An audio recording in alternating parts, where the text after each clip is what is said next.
ఇక రాజకీయంగా చూస్తే భారత్‌లో ప్రజాస్వామ్యం ఉంది. రష్యా అయితే కమ్యూనిస్ట్ పాలన. ప్రజాస్వామ్యం, కమ్యూనిజం ఈ 2 కూడా పరస్పరంగా విరుద్ధమైనవి. యెస్. కానీ రాజకీయంగా మంచి బంధం ఉంది భారత్, రష్యాల మధ్య. కారణం ఏంటి? యెస్ అండి. అసలు భారతదేశం ప్రజాస్వామ్య దేశం. భారతదేశం రాజ్యాంగ రీత్యా మనం ఏం ప్రకటించుకున్నాం? Sovereign, socialist, secular, democratic republic. భారత రాజ్యాంగ పీఠికలో ఉంటుంది. ప్రజాస్వామ్య దేశం. అద్భుతమైన దేశం. కానీ అటు రష్యా, యుఎస్ఎస్ఆర్ కమ్యూనిస్ట్ దేశం. ఇక్కడ ప్రజాస్వామ్యం పరడి వెళ్ళేది, అద్భుతమైన ఎన్నికలు ఉంటాయి. కానీ అక్కడ నియంత్రణ ఉంటారు. ఇప్పుడు పుతిన్ గారు చూడండి, 20 సంవత్సరాలు ఒకప్పుడు స్టాలిన్ భయం, ప్రపంచం భయపడేది స్టాలిన్. తర్వాత క్రుచ్చేవ్, బిజేవ్ అంటే భయపడేది. ఆ నియంత్రణ ఉంటారు అక్కడ. ప్రజాస్వామ్యం ఉండదు. Communist nation. ఇక్కడ పూర్తిగా ప్రజాస్వామ్యం. ఏళ్ళిద్దరి మధ్య స్నేహం ఏంటి? అసలు ఆశ్చర్యం వేద్ద. పరస్పర విరుద్ధాలు. అసలు ఏళ్ళిద్దరి మధ్య స్నేహం ఏంటి? చూడండి, కర్ణుడు, దుర్యోధనుడు. దళపతి సినిమా కూడా చూసాం. కర్ణుడు ఒక అద్భుతమైన పర్సన్, అసలు తిరుగులేనివాడు, ధర్మాత్ముడు. చూడండి, దాన వీర సూర కర్ణ. అసలు కర్ణుడిని పాజిటివ్గా చూస్తాం. దుర్యోధనుడు దుష్టుడు. వీళ్ళిద్దరి మధ్య స్నేహం ఏంటరా? ఒక రకంగా కర్ణుడు తన 5 అన్నాదమ్ములను వదులుకొని తెలిసిన శ్రీకృష్ణుడు చెప్పిన తర్వాత చేసినట్టు మన స్నేహం ఉంటుంది చూడండి. అసలు నేను అంటే ఈ పోలిక ఎందుకు చెప్తున్నానంటే, పరస్పర విరుద్ధాలు ఇవి. ప్రజాస్వామ్యం అటు కమ్యూనిస్ట్ నేషన్. ఎలా కుదిరింది వీళ్ళిద్దరికి? ప్రపంచం ఆశ్చర్యపోద్ది అనమాట. అసలు ఇది ఎప్పుడూ మన మధ్యన ప్రతిబంధం కాలేదు. ఇది మీరు అన్న క్వశ్చన్ సూపర్. అసలు మామూలు విషయం క్వశ్చన్ కాదండి ఇది. చాలా బ్యూటిఫుల్ అనమాట. అక్కడ ఎవ్వరు ఎంత నియంత్రణ ఉన్నా ఇక్కడ వేరు. అక్కడ పుతిన్ ఉన్నా ఇక్కడ మోడీ ప్రజాస్వామ్య బద్ధంగా 3వ ఎన్నికల్లో కొయిలేషన్ గవర్నమెంట్ అలా వెళ్ళినా వాళ్ళిద్దరి మధ్య బంధం ఎలా ఉంటుందంటే ఒక అద్భుత బంధం. ఈ రాజకీయ పరస్పర విరుద్ధాలు ఉండదు. ఒక రకంగా అమెరికా ప్రజాస్వామ్య దేశం. ప్రపంచంలో మేము మాతృక అంటారు ప్రజాస్వామ్యం. మన ప్రజాస్వామ్యంలో అతిపెద్ద దేశం. మన ఇద్దరి మధ్య ప్రజాస్వామ్య దేశాల మధ్య అంత సంబంధాలు లేవు. అది మనం ఎప్పుడు శత్రుగా చూస్తాం దాన్ని. అది ఎప్పుడు మనం నమ్మదో. మనం ఎప్పుడు వాళ్ళ అమెరికాని అయితే నమ్మే ప్రసక్తి లేదు, రష్యాని నమ్మినట్టు. అది కమ్యూనిస్టు దేశమైన. ఇప్పుడు చైనా మనం కమ్యూనిస్టు దేశం అవడాలి ఎంత శత్రుత్వం ఉంది. రష్యా విషయంలో అది ఉండదు. ఇది ఒక అద్భుతమైన బంధం. ఎందుకంటే రాజకీయాలకు అతీతం. అర్థమైందా? ఐడియాలజీ, సైద్ధాంతికతలకే అతీతమైన ఒక అద్భుతమైన స్నేహబంధం. తర్వాత భౌగోళికంగా అతీతమైనది. ఎక్కడ ఎంత దూరం అన్నామనక అది ఎక్కడో నార్త్ ధ్రువం దగ్గర ఉంటుంది. అది ఆర్కిటిక్ దగ్గర. మనం ఎక్కడో సదర్న్ పోల్ దగ్గర ఉంటాం. అయినా ఇది కూడా అంతరం కాలే. అసలు ఎక్కడ బార్డర్ లేదు. అంటే ఎక్కడో పసిఫిక్ ఓషన్ దగ్గర, అది మన ఇండియన్ ఓషన్, అది కూడా బంధం కాదు. ఇక సైద్ధాంతికతలు ఏం చేస్తాయి? సో భారత రష్యా మధ్య సంబంధాల విషయంలో ఇటు ప్రజాస్వామ్యం మనమైనా, అది కమ్యూనిస్ట్ దేశమైనా, అది ఎట్టి పరిస్థితుల్లో మనకు ప్రతిబంధకం కాలేదు. అది ఎక్కడంటే అటు లెనిన్ నుండి ఇటు ఇప్పుడు పుతిన్ గారి దాకా, ఇప్పుడు ఇది నెహ్రూ గారి దగ్గర నుంచి మోడీ దాకా ఎప్పుడూ ప్రతిబంధం కాలేదు. అసలు ఎప్పుడూ కానే కాలేదు. ఒక రకంగా లెనినిస్ట్ తీసుకుని, మావోయిస్టులు తీసుకుని, నక్సలైట్లు పోరాడినా రష్యా ఎప్పుడు ఇన్వాల్వ్ కాలేదు. అరే మా లెనినిస్టులను చంపేస్తారని ఇటు చైనా అని వచ్చింది. కానీ అసలు ఈ విషయంలో స్నేహం స్నేహం స్నేహం అంతే. అది ఇంకోటి ఏంటంటే గత 70 సంవత్సరాలుగా, ఏదో 1 సంవత్సరం 2 కాదు, అసలు రాజకీయాలకు అతీతమైన ఫ్రెండ్షిప్ అండి. వీటో పవర్ ఉన్న 5 దేశాల్లో రష్యా ఒకటి. అంతర్జాతీయ రాజకీయాల విషయానికి వస్తే భారత్ రష్యాకి ఉన్న వీటో పవర్ రక్షణలో ఉంది అంటారు. నిజమేనా? ఎస్ అండి. ఇప్పుడు అసలు భారతదేశానికి రష్యా వీటో పవర్ లేకపోతే, రష్యా ఇప్పుడు ఐక్యరాజ్య సమితి ఉంటుంది. ఐక్యరాజ్య సమితిలో జనరల్ అసెంబ్లీ, భద్రతా సమితి అని ఉంటుంది. UNSC, United nation security council అని. ఇక జనరల్ అసెంబ్లీ అని జిఏ ఒకటి ఉంటుంది. అది పక్కన పెట్టేయండి. ఈ సెక్యూరిటీ కౌన్సిల్ అనే భద్రతా సమితి చాలా ప్రధానం. ఈ భద్రతా సమితి ఏంటంటే పనిష్ చేయగలదు ఏ దేశాన్ని అని. ఐక్యరాజ్య సమితి భద్రతా సమితిలో 5 శాశ్వత సభ్య దేశాలు ఉంటాయి. America, Britain, France, China, Russia. ఈ 5 శాశ్వత సభ్య దేశాలకి వీటో పవర్ ఉంటుంది. ఈ ఒక్కటి వీటో పవర్ చేసిన అది వీగిపోద్ది అనమాట. వీటో పవరు 1951లో ఒక చిన్న ఉదాహరణ చెప్తాను. అప్పుడే స్వతంత్రం వచ్చింది భారతదేశానికి. 1948లో భారత్ పాకిస్తాన్లో యుద్ధం చేసాం. ఈ భారత్ ఏం చేసింది? యుఎన్ సెక్యూరిటీ కౌన్సిల్ దగ్గరికి జమ్మూ కాశ్మీర్ ఇష్యూని తీసుకెళ్ళింది నెహ్రూ గారు. అక్కడ కుట్ర పన్నారు అమెరికా, బ్రిటన్లో. అమెరికా అప్పుడు యూకే. అప్పుడే మన నుంచి స్వతంత్రం వదిలి వెళ్ళింది. 250 సంవత్సరాలు మన సొమ్ముతోనే వాళ్ళు బతుకుతారు బ్రిటన్. అయినా ఇండియా మీద కుట్ర చేసిన ఆ దేశాలు ఈ ఐక్యరాజ్య సమితిలో ఆ ప్రపోజల్ పెట్టి ఈ కాశ్మీర్ని పాకిస్తాన్కి ఇచ్చేద్దామన్నట్టు ప్రపోజల్ చేశారు. దీన్ని అప్పుడే వచ్చిన రష్యా, అంటే ఒక రకంగా స్టాలిన్ గారు, అప్పుడు స్టాలిన్ గారు ఉన్నారన్నమాట, వెంటనే భారతదేశాన్ని ఎగ్నెస్ట్గా మీరు వస్తారని వీటో పవర్ చేసింది, అంతే, అది వీగిపోయింది. లేకపోతే మన పరిస్థితి 1951లోనే వీటో పవర్ అలాగే జరిగింది, మళ్ళీ వీటో పవర్ చేసింది. తర్వాత 1961లో పోర్చుగీసు నెదర్లాండ్స్ ఒక ఒప్పందం, ఒక రెజల్యూషన్ పాస్ అయిపోయింది అనమాట భద్రతా సమితిలో, జనరల్ అసెంబ్లీలో. అప్పుడు ఏంది, నెహ్రూ గారికి ఎగ్నెస్ట్గా మన గోవా పోర్చుగీస్కి ఇచ్చేయాలని, మనం ఏదో యుద్ధ పిపాసులుగా ప్రకటించడానికి, యుద్ధ నేషన్ అన్నట్టు. అప్పుడు కూడా వీటో పవర్ చేసింది. ఇలాంటి కొన్ని ఉదాహరణలు చెప్తానండి.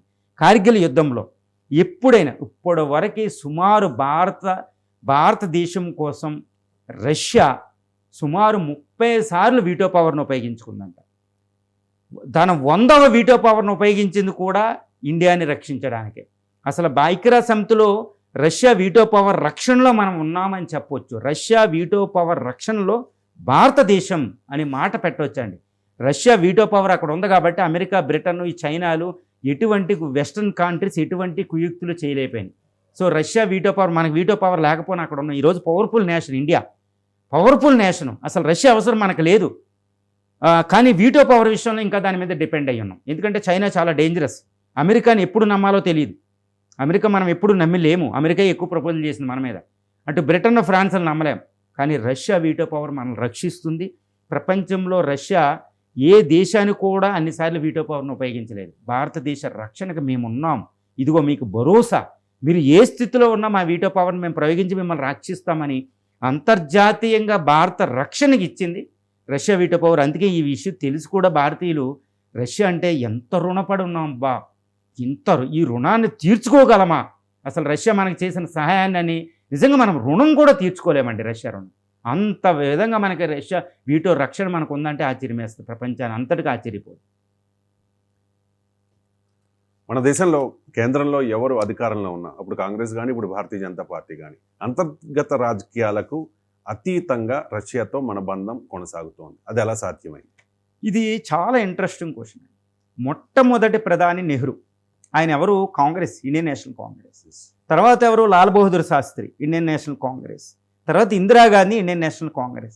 ఇందిరాగాంధీ తర్వాత కొంతకాలం జనతా పార్టీ వస్తుంది, అది అమెరికా వైపు మొగ్గు చూపింది.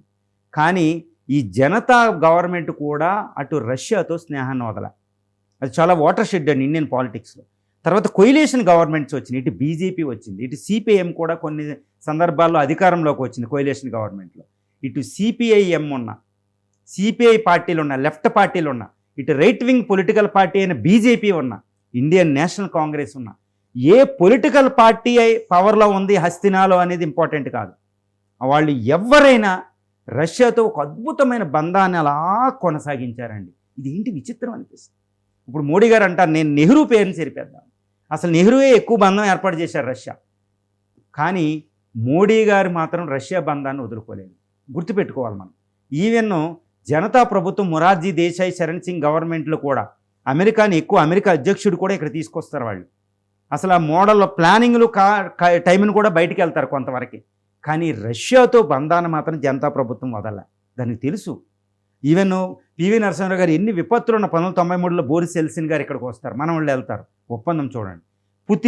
పుతిన్ ఎలా ఉన్నా మోడీ గారు 2000 సంవత్సరంలో వాజ్పేయి గారు మొట్టమొదటి స్ట్రాటజిక్ ఒప్పందం కుదుర్చుకుంటారు యుఎస్ఎస్ఆర్ విచ్ఛిన్నమయ్యాక. అప్పుడు కూడా వాజ్పేయి గారు వదలలే. చూడండి, భారతదేశంలో అధికారంలో ఎవరున్నారు, ఏ ప్రధానమంత్రి ఉన్నా రష్యాతో బంధం కొనసాగించాం అంటే రాజకీయాలకు అతీతంగా. ఇప్పుడు చూడండి, రాహుల్ గాంధీ గారు, మోడీ గారు ఎవరు క్రిటిసైజ్ చేసిన రష్యాని మాత్రం క్రిటిసైజ్ చేయాలి. ఒక అద్భుతమైన బంధం అనమాట ఇది. ఏంటి? రాజకీయాలకు అతీతం, పార్టీలకు అతీతం, ఒక ఇంటర్నల్ మన అంతర్గత రాజకీయాలకు అతీతమైనదే రష్యా భారత్ బంధం. ఇది రష్యాకు కూడా తెలుసు. అదేవిధంగా రష్యాలో కూడా అంతర్గతంగా ఎవరు అధికారంలో ఉన్నారు, అక్కడ లెనిన్ ఉన్నాడా, తర్వాత వచ్చిన స్టాలిన్ ఉన్నాడా, తర్వాత వచ్చిన బ్రిజ్నే ఉన్నారా, తర్వాత వచ్చిన క్రుచెవ్ ఉన్నారు, తర్వాత ఈ బోరిస్ ఎల్సిన్ ఉన్నారా, తర్వాత పుతిన్ ఉన్నారా, ఎవరు ఉన్నా సంబంధం లేదు. మనం భారత్తో సంబంధాలు ఉన్నాయా లేదని కోరుకుంటుంది రష్యా. అదేవిధంగా ఇండియా ఒక వండర్స్ ఆఫ్ ది వండర్. అసలు ఇలాంటి సంబంధాలు ఎప్పుడైనా చూస్తారు? అమెరికాతో సంబంధాలు ఒక ప్రైమ్ మినిస్టర్తో ఒకలా ఉన్నాయి. ఏ దేశంతో కూడా ఈ సంబంధాలు ఎప్పుడూ ఉండవు. ఇక్కడ ఉన్న దేశాధినేతను ఆధారంగా చేసుకుని వేరే దేశాలతో సంబంధాలు ఉంటాయి. కానీ ఒక రష్యా విషయంలో మాత్రం ఏ పార్టీ, ఏ ప్రధాని ఎవరికి సంబంధం లేదు. అది రష్యాతో ఒక అద్భుతమైన బంధానికి, రష్యా భారత్ల మధ్యన ఒక అద్భుతమైన బంధాలకి నిదర్శనమే ఈ రాజకీయాలకు అతీతమైన ఒక బంధం. రష్యా అమెరికా రెండిటి మధ్య విపరీతమైన పోటీ ఉంటుంది. రష్యా నుంచి భారత్ను విడదీయడానికి, ఆ స్నేహబంధాన్ని సెపరేట్ చేయడానికి అమెరికా చేయని కుట్ర అంటూ లేదు. అయినా కూడా రష్యాతో మనం అప్పటి నుంచి ఇప్పటి వరకు కూడా మంచి సంబంధాలను అన్ని రంగాల్లో కలిగి ఉన్నాం. ఎలా సాధ్యమైంది అంటే ఏం చెప్తారు? ఎస్ అండి, భారతదేశం ప్రజాస్వామ్య దేశం. మీరు ప్రజాస్వామ్య దేశం కాదా, అటు కమ్యూనిస్ట్ దేశంతో మీకేటి పని ఏంటి అనేది అమెరికాకు ఒక పెద్ద కుంపటి ఎవరంటే ఇండియా. ఎందుకంటే ఈ తూర్పు అర్ధగోళంలో అమెరికా మాట ఎవరెనరంటే ఇండియా ఒకటే వినదు, అస్సలు విననంటే వినదు. నెహ్రూ గారి సమయంలో ఒక ఉదాహరణ చెప్తాను మీకు. నెహ్రూ గారికి ఒక ఫుడ్ ఉండేది కాదు. ఇప్పుడు ప్రధానులు అంటే చాలా హ్యాపీగా ఉంటారు, అబ్బా మేము తోపులో మేము ఇది చేసాం అంటారు. ఎందుకంటే ఆకలి బాధ లేదు ఇండియాలో, మీరు ఏమైనా చేస్తారు. కానీ ఆకలి బాధతో రగిలిపోయేది నెహ్రూ టైంలో, ఇందిరాగాంధీ టైంలో. కానీ భారతదేశాన్ని స్వతంత్ర విదేశాంగ విధానాన్ని వాళ్ళు మెయింటైన్ చేశారు. కూడు లేకపోయినా నేను ఇండిపెండెంట్ రా అనేవారు అనమాట. అప్పుడు నెహ్రూ గారు ఢిల్లీ, వాషింగ్టన్ డీసీ వెళ్ళేవారు అనమాట. ఆయన ఏమంటారంటే బెగ్గింగ్ బౌల్ అంటారు, చేతిలో ఒక భిక్ష పాత్ర పట్టుకుని వెళ్ళేవారంట నెహ్రూ. మాకు ఎందుకంటే అమెరికా ఫుడ్ వేయలేదనుకోండి, PL 480 పథకం ప్రకారం మన ఇండియాలో ఫుడ్ ఉండేది కాదు. కానీ అమెరికా ఎప్పుడూ కూడా నెహ్రూ గారిని తిరస్కరించేది కాదు, ఎందుకంటే ప్రజాస్వామ్య దేశం. కానీ అక్కడ అనేది ఎలాగానే నీకు రష్యాతో USSRతో సంబంధం ఏంటంటే కమ్యూనిస్ట్ వాడు, వాడితో నీకెందుకు, మాతో ఉండు, ప్రజాస్వామ్య దేశం, మా 5 ఒప్పందాలను జాయిన్ అవ్వు, నీకు అలేని విధానం ఎందుకు అనేదన్నమాట.